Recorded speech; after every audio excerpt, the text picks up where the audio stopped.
This is Kingpin Records. Gorilla Pobasa. Valentino Mana Macman. DJ Papa Macman DJ Heavy.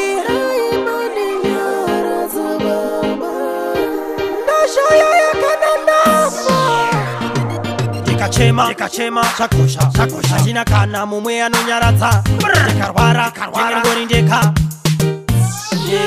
Chingoni forira iko Nimone zvinoitika baba Moita semusingamoni Efurire iko Nimone zvinoitika ishe Ndozviziva munengoni Efurire iko Nimone zvinoitika baba Inoserarira foni Efurire iko Nimone zvinoitika ishe Ndozviziva munengoni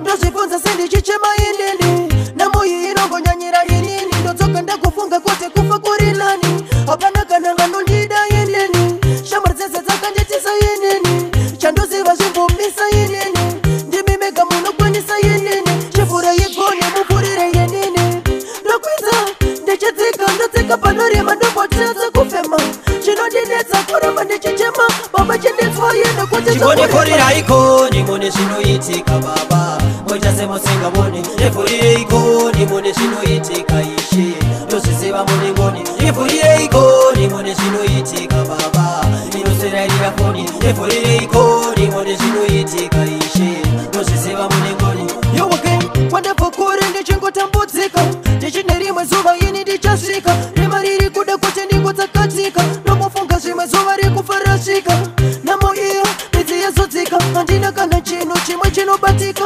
Makumburiro ndeta ikudongorera Panexito ini hachindidarika Ndeka zvangu Ndofa ndeka zvangu Ndeka zvangu Ndeka zvangu Chingoni forira iko Nimone zvinoitika baba Moita semusingamoni Efurire iko Nimone zvinoitika ishe Ndozviziva munengoni Efurire iko Nimone zvinoitika baba Inoserarira foni Efurire iko Nimone zvinoitika ishe Ndozviziva munengoni Ndozvifunza sendichichema inini Namoyi inongonyanyira inini Ndodzoka ndakufunga kote kufa kuri nani Hapana kana nganondida inini Shamar dzese dzakanditisa inini Chandoziva zvimbomisa inini Ndimi mega munokwanisa inini Chifura yegone mupurire inini Ndokwidza ndichidzika ndodzika panorema ndobotadza kufema Chinondinetsa kuramba ndichichema Baba chinditswa yenda kuti zvodorema